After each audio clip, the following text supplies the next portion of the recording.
ഇപ്പൊ വിചാരിച്ചതേ ഉള്ളൂ എന്താ വരാത്തേന്ന് കണ്ടിട്ട് പരിക്കൊന്നില്ലെന്നാ തോന്നേ. ഹായ് മെർലിൻ ചേച്ചി. ഹായ് പറു, കേശുണ്ടോ? എന്തൊക്കെ പ്രശ്നം ഉണ്ടായാലും കേശവനുണ്ട്. കേശവനെ വയറ് നിറച്ചുണ്ടിട്ട് കിടന്ന് ഉറങ്ങുവാന്ന്. എന്നാ നീ കേശവനെ വിളിച്ചിട്ട് വന്നേ. ചേച്ചി ഞാൻ ഒരു കാര്യം പറയാം, ചേച്ചി ക്ഷമയോടെ കേൾക്കണം. നീയേ ഞാൻ പറഞ്ഞ ചെയ്താൽ മതി, പോയി വിളിച്ചിട്ടോ. ചേച്ചി പറയുന്ന ഇടയ്ക്ക് ഞാൻ ചേച്ചിയുടെ അടിമയോ?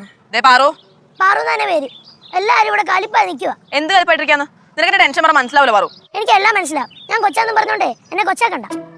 നീ പോയേ കേശവനെ വിളിച്ചിട്ട് വന്നേ. എന്റെ പൊന്നു ചേച്ചി, സാധാരണ വീട് പോലെ അല്ലേ ഞങ്ങളുടെ വീട്, അതുകൊണ്ടാണ് ഞാൻ പറയുന്നത്. അതെനിക്ക് മനസ്സിലായി, പക്ഷെ എന്ത് ചെയ്യാനാ, അബദ്ധം പറ്റി പോയില്ലേ. എന്താ അബദ്ധം? ഞങ്ങളെ കളിയാക്കിയാലുണ്ടല്ലോ. കളിയാക്കിയതല്ല പാറു, കാര്യം പറഞ്ഞതാ. ചേച്ചിക്ക് ഗൗരവമായുടെ സ്വഭാവം അറിയാലോ, അതുകൊണ്ട് തൽക്കാലം ചേച്ചി പോവാൻ നോക്ക്. വണ്ടി വിട്. എന്റെ പൊന്നു പാറു, എനിക്ക് ഓരോന്ന് ആലോചിച്ചിട്ട് വീട്ടിലിരിക്കാൻ പറ്റുന്നില്ലെന്ന്. ഇരിക്കാൻ പറ്റില്ലെങ്കിൽ അങ്ങോട്ടും ഇങ്ങോട്ടും നടക്ക്. നീ പോയി പറഞ്ഞ കാര്യം ചെയ്തേ, പോയി കേശവനെ വിളിച്ചിട്ട് വന്നേ. പറ്റത്തില്ലെന്ന് ചേച്ചി അടുത്തല്ലേ പറഞ്ഞേ, വെറുതെ ഓരോ പ്രശ്നങ്ങളുണ്ടാക്കാൻ. ചേച്ചി പോയേ. പാറു എന്റെ സ്വഭാവം മാറ്റില്ലേ. ചേച്ചിയോടല്ലേ പറഞ്ഞേ പോവാൻ. വിളിച്ചോണ്ട് വരാന്. ചേച്ചി പോ.